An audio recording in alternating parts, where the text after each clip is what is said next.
Assalamualaikum warahmatullahi wabarakatuh. Kami dari kelompok 2 akan mempresentasikan hasil dari pekerjaan kelompok kami. Nah, di sini kami membuat perancangan user interface musik yang bernama Soundtify. Next slide.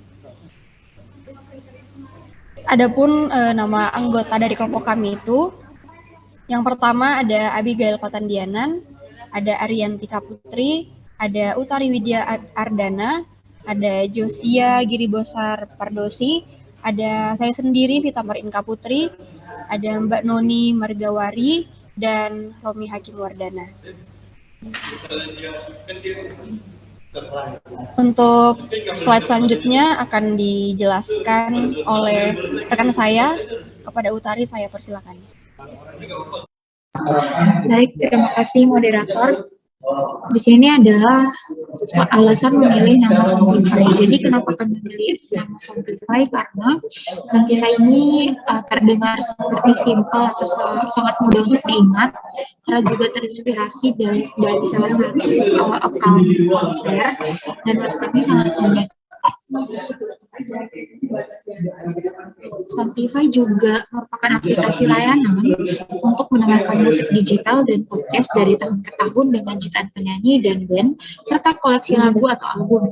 Nah, kamu juga bisa membuat podcast kamu sendiri dari Soundtify ini, makanya menurut kami juga Soundtify ini sangat dekat banget sama milenial, apalagi milenial sekarang suka banget sama pembuatan karya-karya gitu. Ini ada identifikasi masalah. Salah satu aspek yang dibutuhkan dalam penggunaan aplikasi streaming musik ialah dengan adanya tampilan yang menarik dan mudah untuk digunakan, serta adanya fitur yang lengkap. Oleh karena itu, maka dibutuhkan suatu aplikasi yang memiliki aspek tersebut yang diberi nama Soundtify.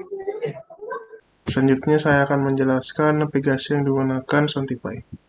Aplikasi tersebut ialah hierarki. Karena struktur pada hierarki ini bersifat bercabang. Contohnya pada navigasi yang ada di Soundtify. Yang pertama ada launch atau mulai, lalu ada tampilkan login, selanjutnya ada 3 pilihan, daftar gratis, login, dan daftar akun. Pada login terdapat beranda, dan pada beranda terdapat musik, audio, playlist, musik favorit user, dan musik suasana hati user. Pada musik sendiri terdapat pilihan musik, lalu audio terdapat dengarkan musik, dan yang terakhir playlist terdapat tampakan musik yang disukai. Yang dimaksud navigasi hierarki adalah kita bisa melakukan perpindahan navigasi dengan acak tanpa harus berurutan. Mungkin itu materi yang bisa saya sampaikan. Saya kembalikan ke moderator. Selanjutnya ada analisis 16 prinsipal. Yang pertama itu ada user compatibility, adalah sebuah kesesuaian antara interface dan penggunaannya. Yang mana antarmuka adalah sebuah jembatan yang dapat menghubungkan user dengan sistem. Oleh karena itu, sebuah interface harus dapat menganalisanya, mengenal karakteristik usernya sampai kebiasaan target user secara umum. Nah, suatu di samping itu adalah penggunaan dari user compatibility, di mana di situ bisa kita lihat di beranda, kami mengambil case-nya itu beranda, di mana ada banyak sekali seperti playlist favorit kamu, suasana hati, terus juga yang sudah disukai, terus ada playlist yang pernah dengar. Jadi tujuannya pembuatan seperti itu adalah agar user-user saat penggunaannya itu tidak lagi mencari-cari gitu. Jadi sudah ada rekomendasi dan diklik maka akan go to page yang diinginkan. Kedua, product compatibility, di mana perancangan aplikasi yang dihasilkan selalu memperhatikan dan mempertahankan kompatibilitasnya. Misalnya, mampu mengorbankan user interface yang memberikan sistem lebih kompatibel atau sesuai dengan fungsinya. Nah, seperti contoh di samping, itu adalah playlist yang didengarkan ketika kita membuka lagu yang akan dicari atau didengarkan. Di sini menurut saya sangat kompatibel karena terdapat playlist, terus juga ada play, terus stop, ada buat acaknya, dan ada buat replay, serta ada liriknya. Dan itu sangat memudahkan user dalam penggunaan. penggunaannya. Oke, itu saja. Saya kembalikan kepada moderator. Baik, terima kasih Utari. Untuk slide selanjutnya akan disampaikan oleh rekan saya pada Abigail. Saya persilakan. Baik, selanjutnya yang ketiga ada task compatibility. Di sini interface aplikasi harus membantu user untuk menyelesaikan tugasnya. Nah, sebaik mungkin user tidak dihadapkan dengan pilihan-pilihan yang sulit yang membingungkan, karena hal tersebut dapat menyebabkan aplikasi yang dibuat tidak terpakai dan akhirnya tidak dapat membantu pekerjaan dari seorang user. Nah, gambar di sebelah ini merupakan contoh dari task compatibility. Gambarnya terlihat simpel dan mudah untuk dimengerti dari usernya. Next.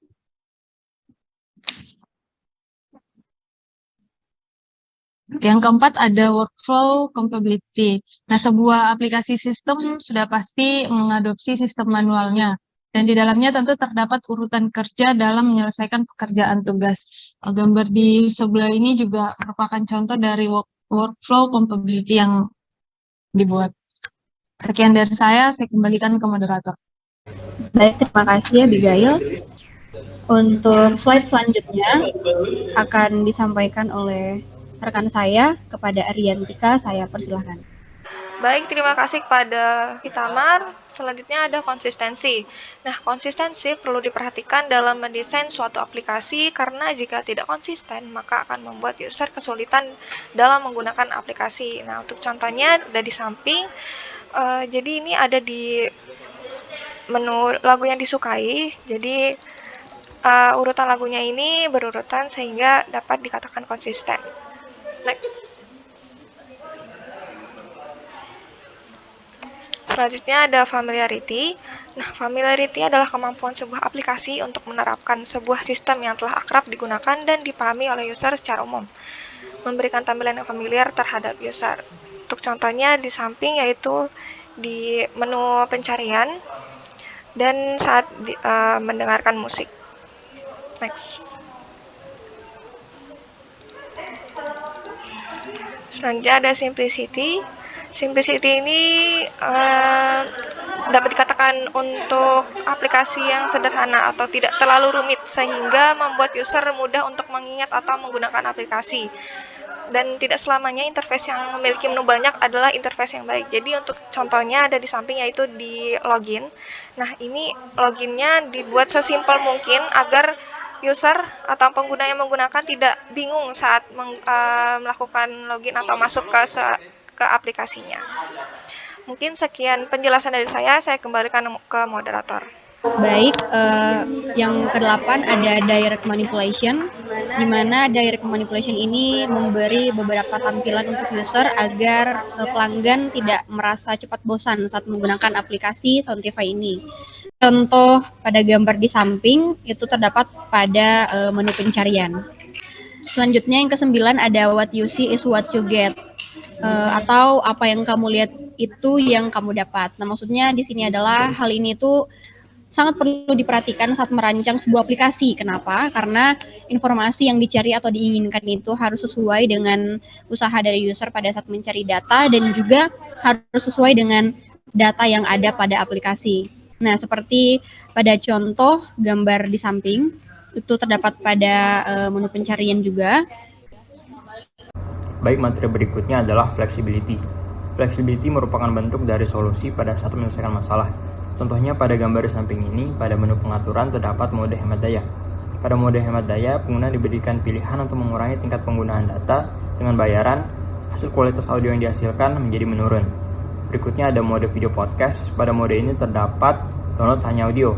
Download hanya audio memberikan pilihan kepada pengguna untuk mendownload video podcast dalam bentuk audio, yang artinya format videonya yang sebelumnya MP4 sekarang menjadi MP3. Berikutnya streaming hanya audio. Pada mode ini, pengguna diberikan pilihan untuk hanya mendengarkan podcast dalam bentuk audio pada saat pengguna tidak dalam kondisi terhubung terhadap Wi-Fi. Berikutnya ada mode pemutaran. Pada mode pemutaran terdapat fitur auto mix yang memungkinkan peralihan mulus antar lagu terdapat pada playlist. Berikutnya ada lagu tidak dapat diputar. Mode ini memberikan pilihan untuk menampilkan lagu yang tidak dapat diputar. Berikutnya ada mode normal volume. Pada normalkan volume, di sini mode ini memberikan pengguna untuk mengatur tingkat volume yang sama untuk semua lagu. Baik, materi berikutnya adalah responsif. Aplikasi yang dirancang atau dibuat harus mempunyai reaksi tanggap yang cepat. Hal ini didasarkan pada sifat manusia yang semakin dinamis dan tidak mau menunggu. Contoh responsif yang terdapat pada aplikasi ini terdapat pada tombol ikuti yang terletak di bawah nama Drake. Jika kita menekan tombol ikuti, maka respon yang diterima oleh aplikasi adalah berupa akun yang kita miliki mengikuti akun dari artis tersebut. Contoh responsif berikutnya terdapat pada tombol play button yang terdapat pada bagian bawah layar. Jika tombol ini kita tekan, maka respon yang diberikan oleh aplikasi adalah lagu yang dimainkan. Di sini saya akan menjelaskan materi selanjutnya, yaitu Invisible Technology. Secara umum, user mempunyai keingintahuan sebuah canggihan dari aplikasi yang digunakan. Untuk itu, aplikasi yang dirancang atau dibuat hendaknya mempunyai kelebihan yang tersembunyi. Seperti contoh desain yang ada di gambar. Materi selanjutnya adalah robustness. Robustness adalah menampilkan pesan dalam bentuk message box yang menjelaskan terkait deteksi kesalahan user. Contoh gambarnya terdapat pada desain gambar di samping. Mungkin itu saja, saya kembalikan ke moderator. Baik, selanjutnya yaitu penjelasan tentang protection. Seorang user akan tetap merasa nyaman ketika dia melakukan kesalahan. Misal ketika user melakukan deleting atau menghapus file tanpa sengaja tidak akan menjadi kesalahan. Karena misal ada recovery tools seperti unduh, recycle bin, dan lain-lain. Maka memberi keamanan atau proteksi dalam berbagai operasi, aktivitas, atau kegiatan user saat menggunakan aplikasi dalam bentuk message box sangat diperlukan. Contoh protection pada desain aplikasi yang sudah kami buat, di mana ketika user tidak sengaja menekan tombol keluar, maka akan menampilkan message box yang menanyakan kepada user apakah yakin ingin keluar dari aplikasi. Nah, ketika user menekan iya, maka user akan keluar dari aplikasi tersebut. Namun, ketika user menekan tombol batal, maka user akan tetap berada di dalam aplikasi tersebut. Selanjutnya yaitu easy of learning and easy of use. Aplikasi yang dirancang harus memiliki kemudahan dalam mengoperasikan software. Hanya dengan memandangi atau belajar beberapa jam saja, user dengan mudah dan cepat menggunakan software tersebut, karena icon dan menu yang dirancang mudah untuk dipahami. Jika sudah memahami, tentunya akan membantu proses menjalankan sistem dengan cepat dan baik. Easy of learning and easy of use yang kami terapkan pada desain aplikasi ini, di mana menu pada aplikasi sangat mudah diingat dan mudah digunakan. Karena di dalam desain aplikasi ini tidak terdapat banyak menu dan icon, sehingga memberi kemudahan bagi user dalam memahami dan mengoperasikan aplikasi tersebut. Baik, sekian dari saya. Selanjutnya saya serahkan ke moderator. Kemudian di sini ada model pengembangan aplikasi. Nah, pada perancangan user interface aplikasi Sontify menggunakan model pengembangan metode spiral. Nah, metode spiral ini adalah salah satu model siklus hidup pengembangan perangkat lunak atau biasa disingkat SLDC yang paling penting, yang menyediakan dukungan untuk penanganan risiko.